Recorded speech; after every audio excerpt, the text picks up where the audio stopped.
All right. I like to be really thorough. So before we can dive in here, again, I need to explain myself using some visual aids.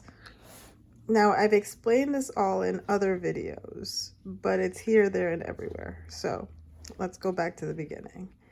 In 2022, I discovered tarot. At this time, I bought myself a deck, and I was doing little daily readings for myself. You know, I thought I knew what I was doing,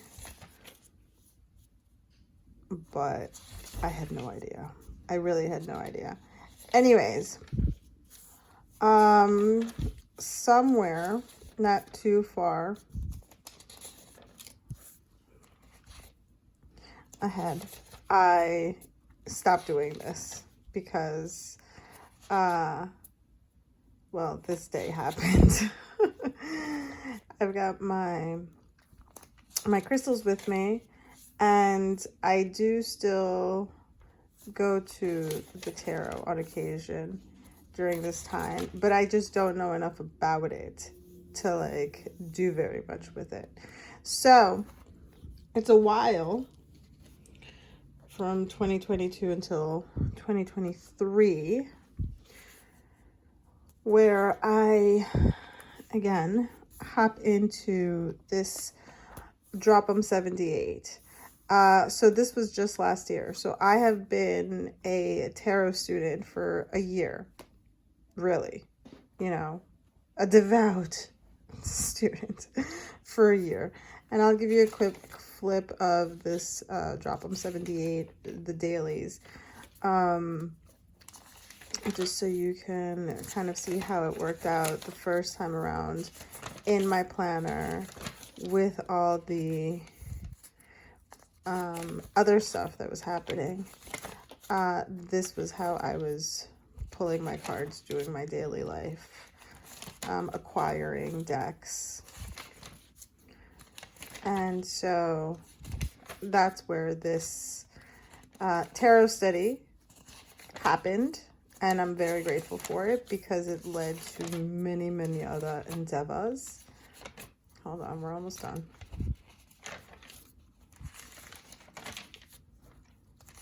And we're almost to the end of the year, culminating with, yes, I'm done.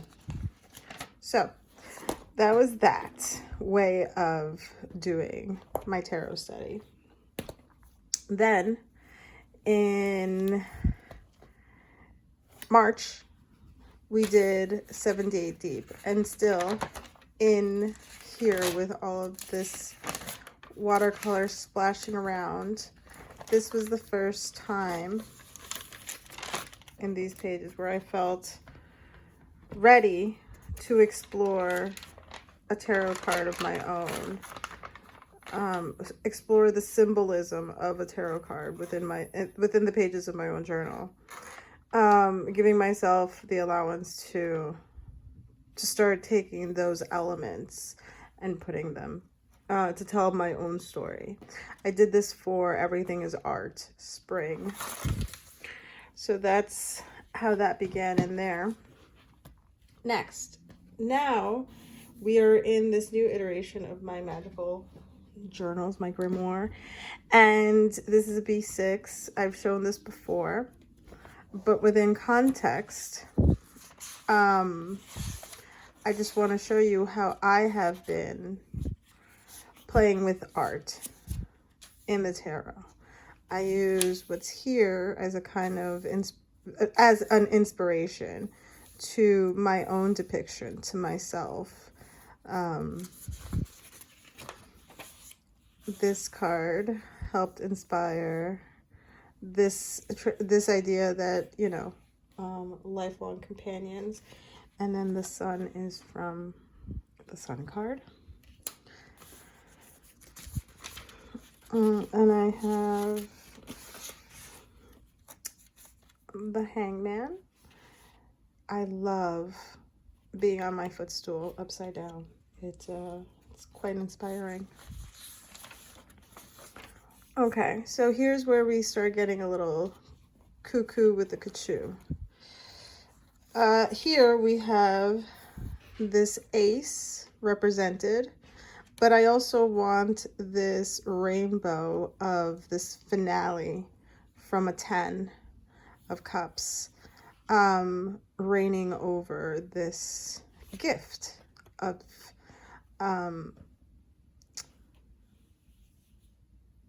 creativity.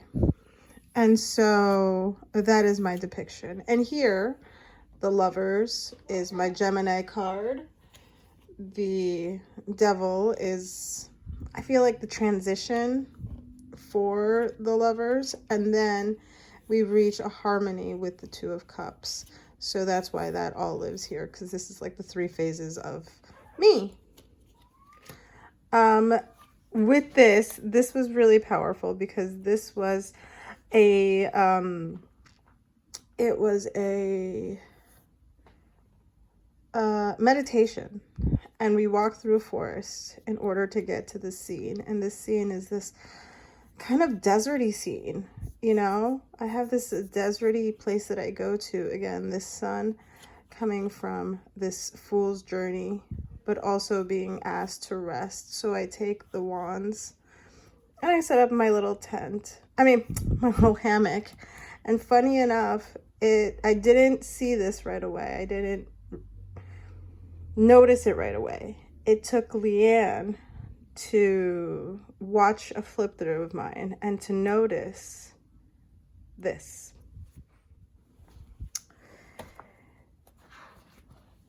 In 2023, last year, I drew myself a splash page for the Leanne Alliance Summer Pleasure Playbook.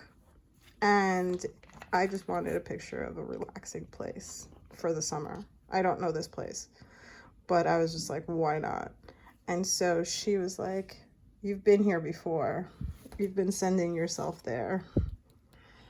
So that's a really cool thing to see come back into play, and hindsight of things that you've drawn, secret messages, little love notes within my journals that come back around. We have the High Priestess here, and in this iteration, I added myself sneaking into the back of this curtain, and getting a glimpse at what lies behind her, you know, paradise, so to speak. So that's me taking a peek. Naughty, naughty. I love that.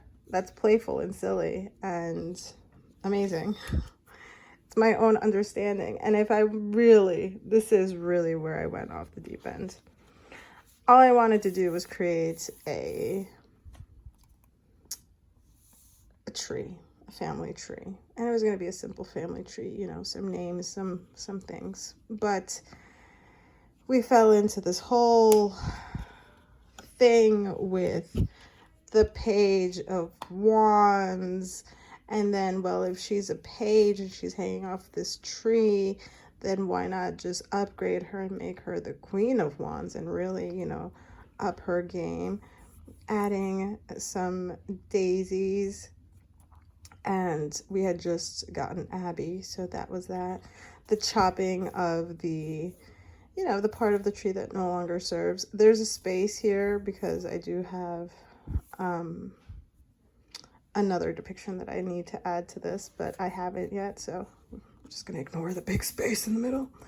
And then this 3 is very obvious, you know, myself and my girls. Just, you know, excited with that. We're back to this rainbow of the 10 of that, you know, celebration of that finality, that little red house. I always add that back in there. So it's a whole story. It's a whole mind mapping of sorts that I do mentally before I put pen to paper and tell my story. With the Lenormand, it's been a similar exploration where I pick a Lenormand and then bring in the Rider-Waite-Smith cards to tell the full story of what I've chosen. Little hermit self-portrait, you know. This was during a book reading, so there was a lot of information, a lot of notes, a lot of aha moments during this time.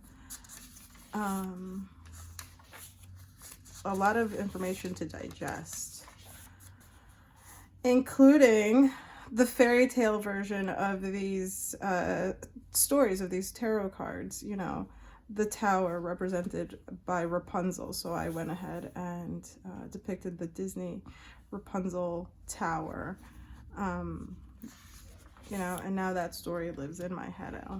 I can't unsee it. Here's another day where the tarot pull just inspired, you know, myself. Let me put that in there. Let me watch those crows, because in my life crows are abundant this season of autumn. So yeah, I bring those into my journal. Moving along, here's some smaller depiction of this hope, of this feeling. And then here's a second tarot card that just, you know, now it's more of a collage, you know, where you really have to know. This little bird has a significance within the card. And because I read that book, now I'm in the know. So that's exciting.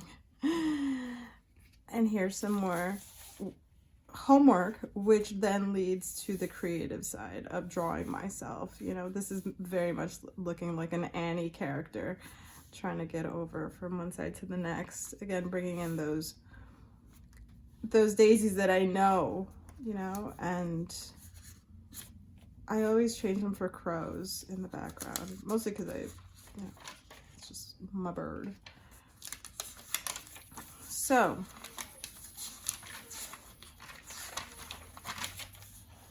taking small elements out of the cards to represent the idea that I'm trying to get across. Noticing the smaller elements, the smaller symbolism within the cards has become, you know, totally what I love.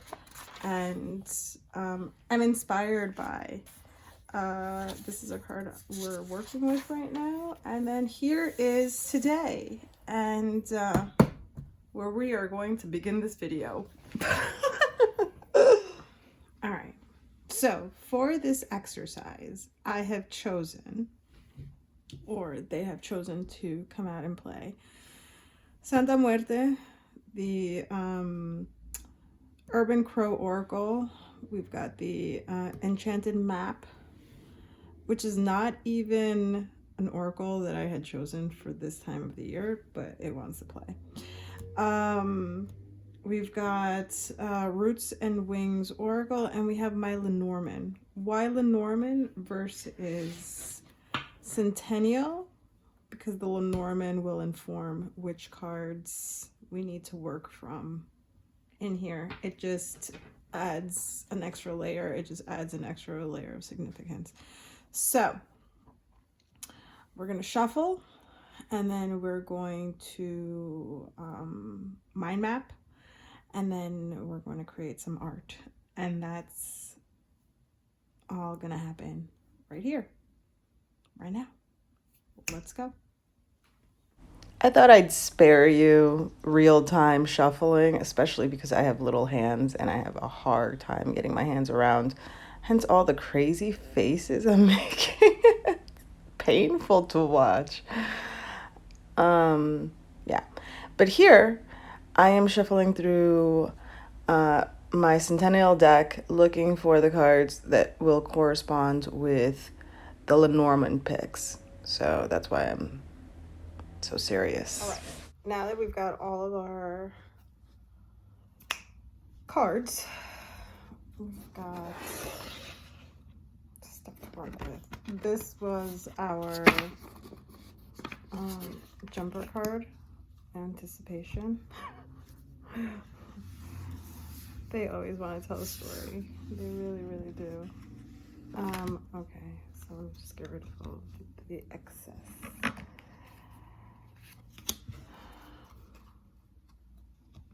Okay, and we've got this fish. The fish one took me the longest, probably because I have to flip through the deck to find what reminds me. There are a couple of fish cards in the tarot where you definitely see a fish in the Page of Cups. And then there's a fish also in the King of Cups. But it's throwing me off because it has this King of Diamonds, and Diamonds is Pentacles, but this does nothing for me except the yellow. So we'll see where we go. Okay, so first, I guess, let's find the journal to do the mind mapping part of this. Let's open up this page. Okay. All right. Now, what does it matter which one came first? Probably not. So, here's what we've got. We've got a couple of air.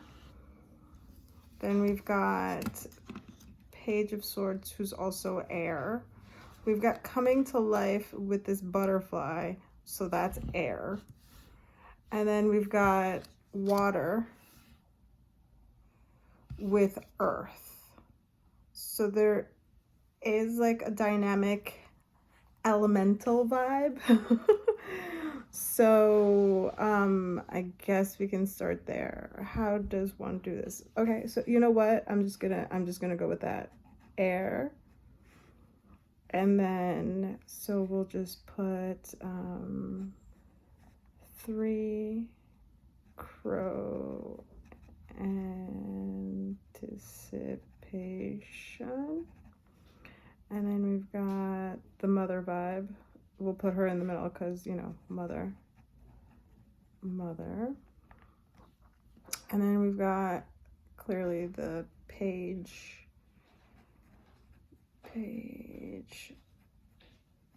of swords.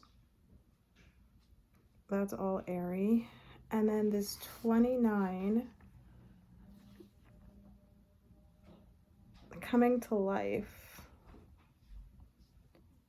We're gonna make another line here to 29 coming to life. And that's from the Enchanted Map, which, I don't know, may be relevant. Okay, so we've got that. And then, oh, because we've got a butterfly here, so we're just gonna, already, I'm starting with the doodling. See, I want to get straight to the doodling. It's hard for me to mind map. No, it's not. We're doing fine. Okay, next we've got this fish. So fish, water, fish, water, flow, right? Fish, water, flow. That's a good one. Fish, water. Oh, let's just do the element. Water and flow, right? And this is card 34. Why do I note down numbers? Because sometimes numbers take you places, you know, they just do. Mother, does she have a number? No, she doesn't have a number. Okay. And then there's this, so right now we've got this satellite fish, but we've also got now this equals to King of Pentacles. And how does that all come together? Okay, so now that's what I know, right? That's the mind mapping part of it. That's the, let's look at this card. There's a lot of chairs here. There are 6 crows in this picture. So 6 is the harmony. And it's anticipation for what? What's coming to life. So we're going to draw an arrow up to that. What else can we do here? Coming to life, anticipation, harmony. Harmony equals flow. So we're going to draw an arrow down to flow from harmony. And do you see where this is going? What else we got? Okay, so that's as far as I can get, I think. Writing, yeah, okay. That's as far as I'm gonna go. There are 3 little eggs in this basket. That is so cute. That's cute because this is a number 3 right here with anticipation. So where is this mother of 3? And this 3 now is somehow connected to this 3 of these little crows. That just got really messy, but whatever. Okay, let's get into the books and see what, we're going to start with this fish because that's the one that's driving me the most crazy. 34, the fish.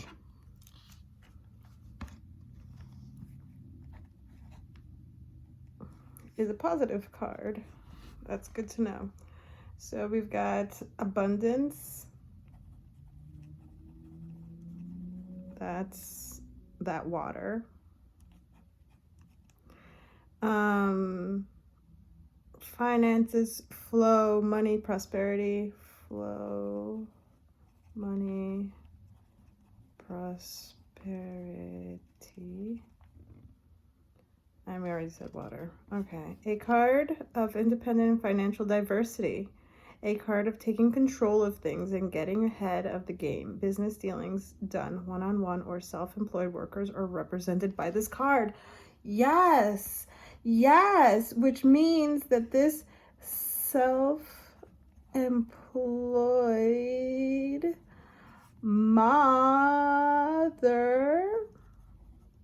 just found her way back up to coming to life. And right now,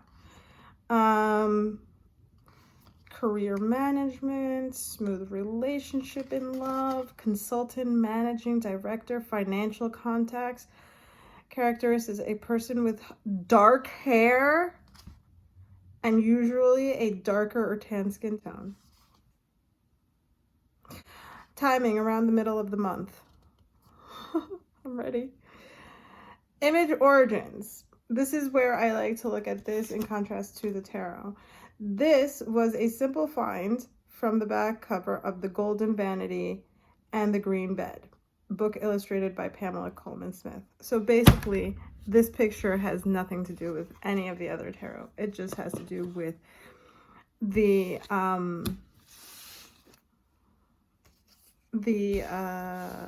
artist that drew the tarot. So it has nothing to do with that one, although the prosperity and the abundance clearly comes from that king of Pentacles, right? And that's a very male energy.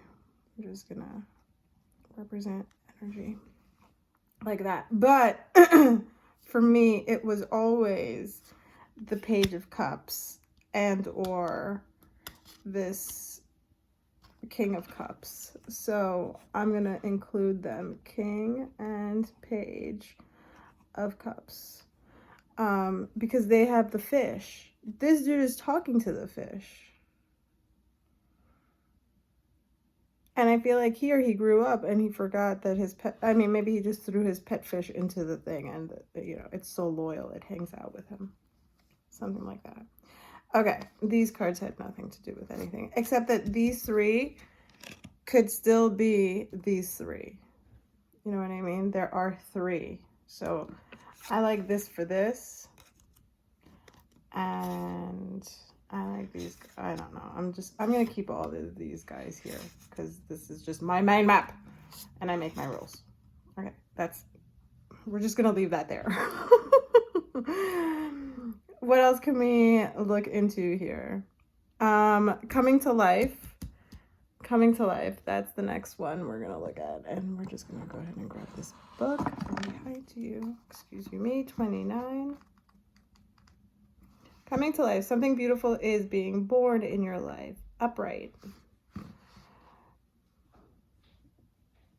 When you look, I'll just read it to you. When you look at your life, you can see how you've grown and evolved over time. Perhaps you've shed skins and identities and created new ones. Or, at the very least, matured your own ideas about worlds you inhabit. You know things that take time, and spirit's timetable is rarely in sync with your own. Done. Okay. Done. What is coming to life? Like, message received. Got you. Okay, so coming to life is patience,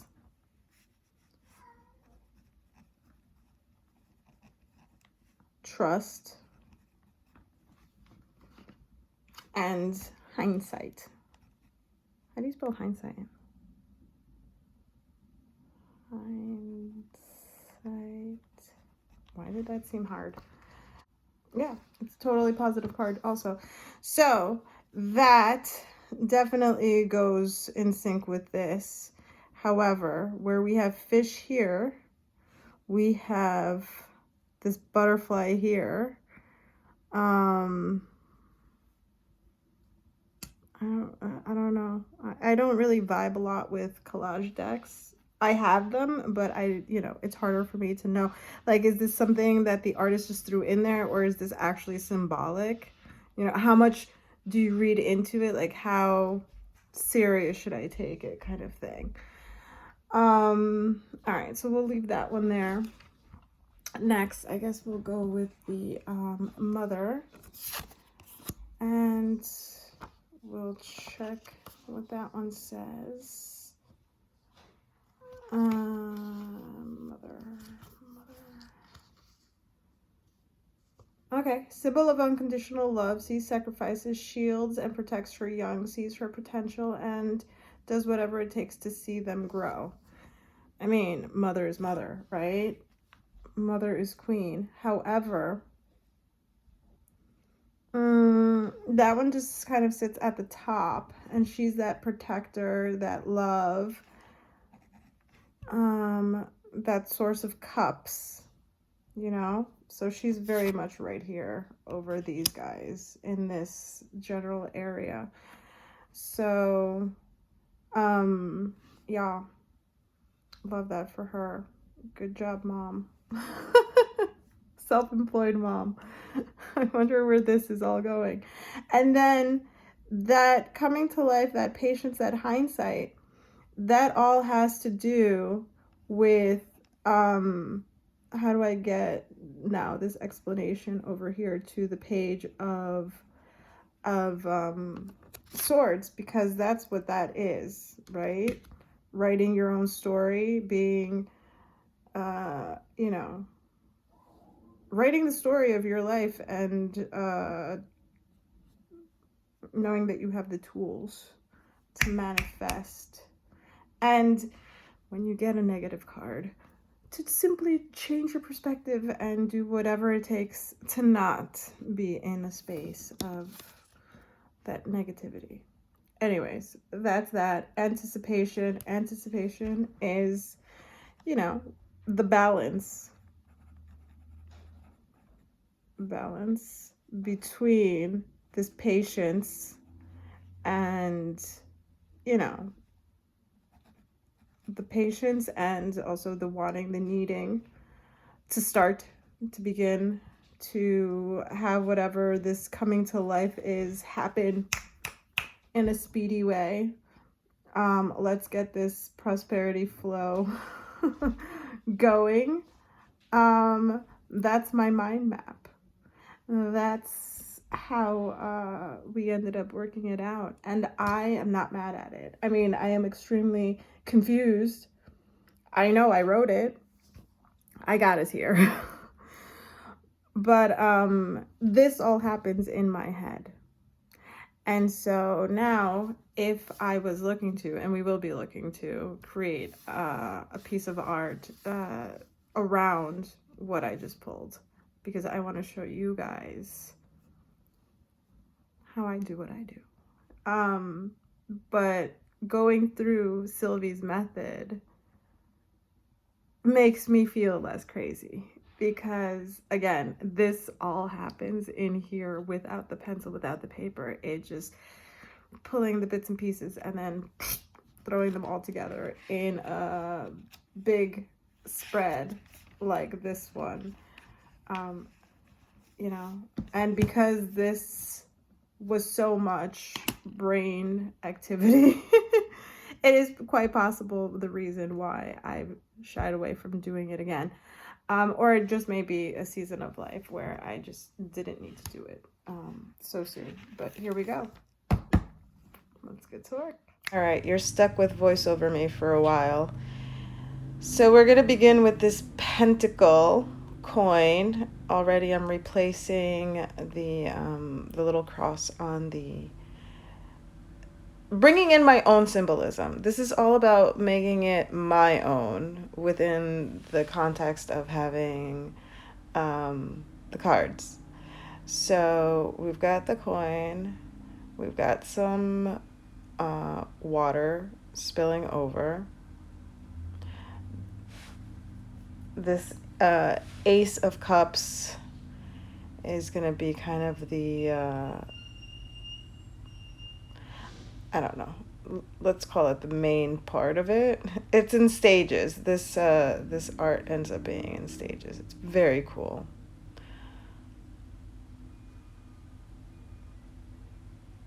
I don't know if anybody else does this with their tarot readings. Takes it this far. Bit of shading. I am using black carbon ink because it's waterproof and because I know this pen. It's a friend of mine. So we've got some details from the card. You know, I'm really looking at it.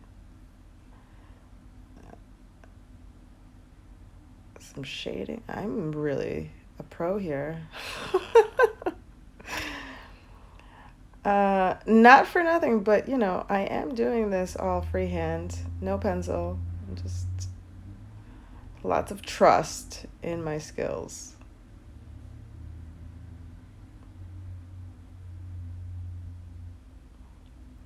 So we've got that goblet, that cup, chalice, if you will. And now we're going to add the mother. And yes, this reading was a lot about me, obviously, and I am the mother. But the fact that there are 3 eggs in the nest made me realize that the bird is much more of a source protector rather than a depiction of the actual mother. So I'm counting myself as part of one of the eggs, you know, along with it's just funny how there's one to the side and then there's that little grouping of 2. That's very much my kids always like. They're very together. They like each other, which is a good thing. So we bring in this old school Page of Swords because I do want those clouds. Also, this card is going to inform my color palette later on.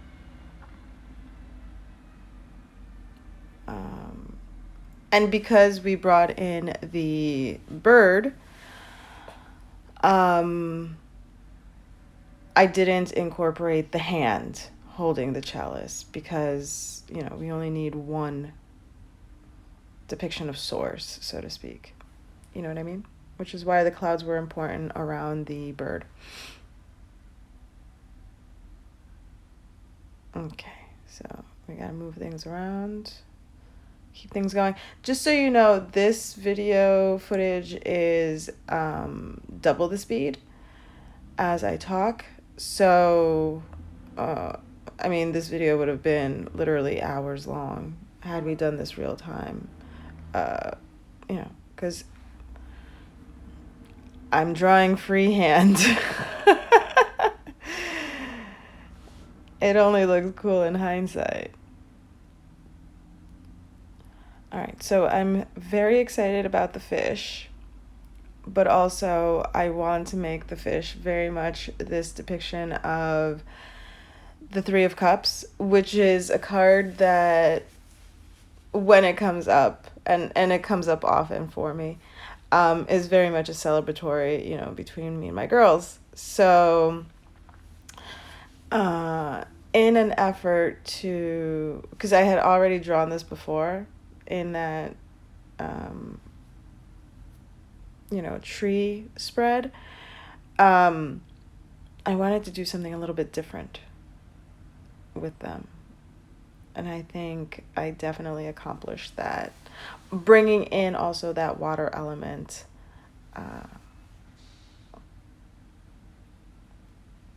Have I mentioned how cool I think this way of interpreting the cards is? I mean, obviously I'm biased, but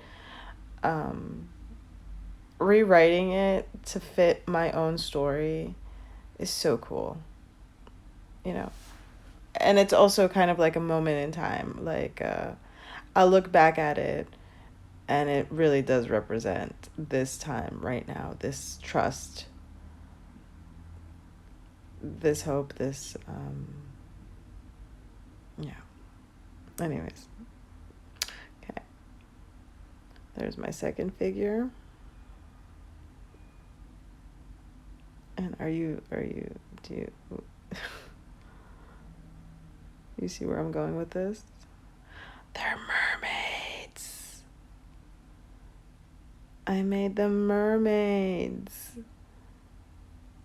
It's so fun.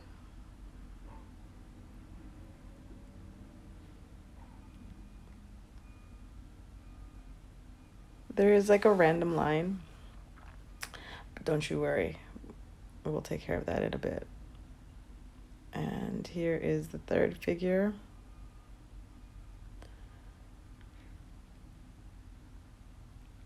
Funny enough, when I was drawing them, I kind of already knew who was going to be who.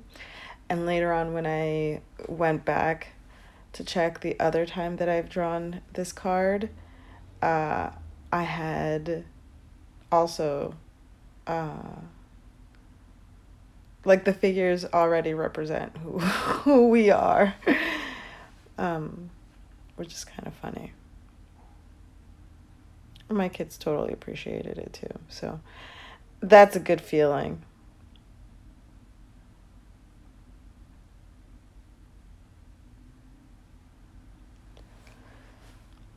All right. I had been dying to draw a mermaid for a couple weeks, and I thought it was going to be in my sketchbook somehow, but anywho. All right, so we bring in this Santa Muerte version of the Page of Swords because I love that he's sitting at a desk writing, and that feather brings us back to, you know, something that might have fallen from the from source. You know, we're watching how the water drips, but also how amazing that, you know, I've got a feather, it's really elemental, bringing in the water and the air into this whole vibe.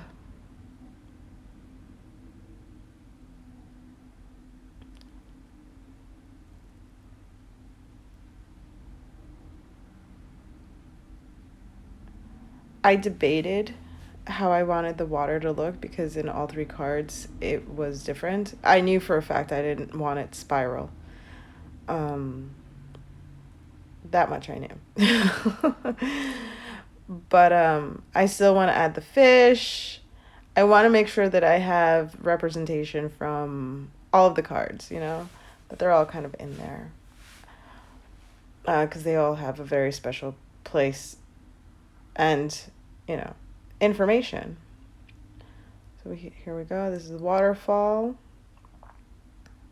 so to speak. They're a little wonky. I wish I would have done, I don't know. If it would have been done in pencil, obviously, they would have had a better arc, but we are who we are. Watercolor. If you're new here, welcome. I wanted to use watercolor because I know this palette has the colors that I needed to make this work. And I don't know about you. If you paint, let me know. But also, if you paint, let me know. If you do this, I will paint a piece in my head several times before I actually get my hand on paper. I envision myself painting things a certain way, the technique I'll use, the colors I'll use. And so when I come to paper, I've kind of done it several times already, so to speak. I don't know if this is sounding crazy or if I'm explaining it right. But I feel it just gives me a level of trust and comfort when I sit down to draw, because I feel like I know what I'm doing. Also, I draw from reference. It's not that my imagination isn't wildly creative. I just need a reference. It makes me comfortable. And it just makes the flow, easier. There is a point where I'd let go of the reference and I just do my own thing, clearly, but it's just the comfort of knowing that I have that sitting there next to me. All right, so I told you that the Page of Swords from the Rider-Waite-Smith would be the deciding factor on the background color. So here it is. We struggle a bit with this chalice. It does bleed on this side. We work through it. It's okay. You'll see me try to fix it a couple times here and there, but watercolor does what it does, and happy mistakes. I like the way it ended up.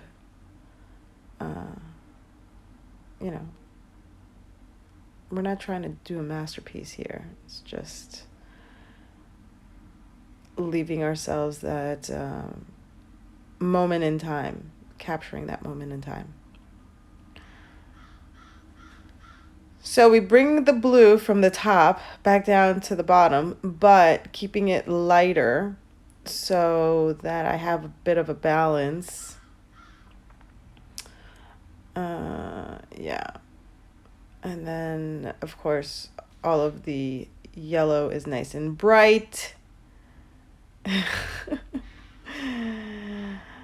Yellow. It's okay. It's just hard to look at sometimes.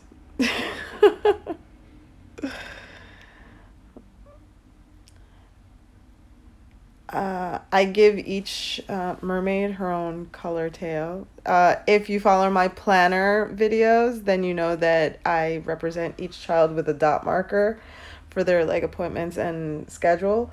And so I bring that over to this too. One child is purple, one child is pink.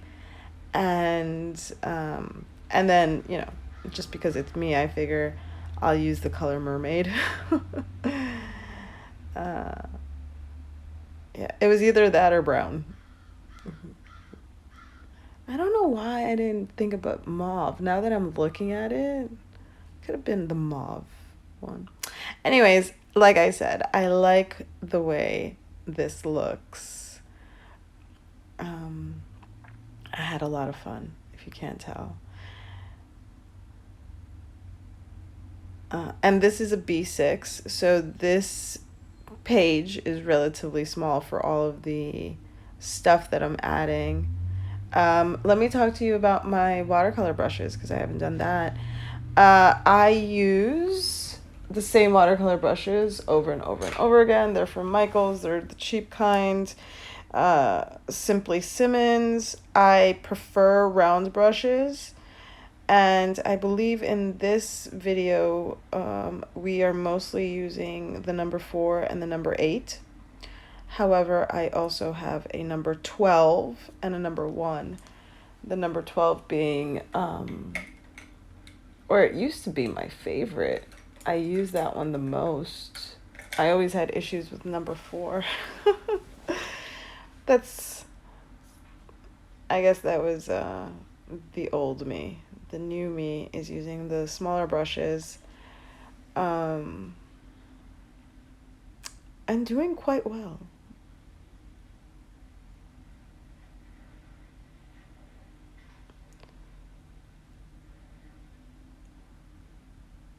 So just in case you're looking at this and going like, what are you doing? I am self-taught in watercolor. I do what I want. Sometimes I drop color and I forget about it. I always come back to it. It's okay. We fixed it. Watercolor is very forgiving. And I cannot believe I just said that. Me of like 20 years ago would have been like, what? But watercolor is very forgiving. If you know how to work it, you can pick it back up. You can reactivate it and move it again if your paper is willing to, put up with that. And look at this. Like, this little puddle has been sitting there for quite some time. And I just went up, mopped it up, added color, and none the wiser. And that thing has been bleeding the whole video. All right, so I decided to go with one of my I don't know if I'm saying this right, Caran d'Ache crayons. I don't have many, as you can see. And I typically activate the crayon to get the color onto the page, but this time I was brave and I just did it. The width was right. The width of the little water was right. So I needed a different blue from the 2 blues that I have in my watercolor palette, and I am known for not wanting to mix. And it worked out perfectly because it's like the perfect in-between blue. And the solid G paper allows for the crayon to move around, which on like mixed media paper it doesn't move as well. It kind of leaves a crayon smear, which is why I've gotten so used to just like, activating them, getting them wet, and then just going in there. Yeah, adding a little mustard yellow for, definitions, and then I go in with the inky blue, which gives me some patina. Oh my goodness, listen to me. Thank you so much for spending this long video with me. Leave me a comment down below. Let me know that you finished it.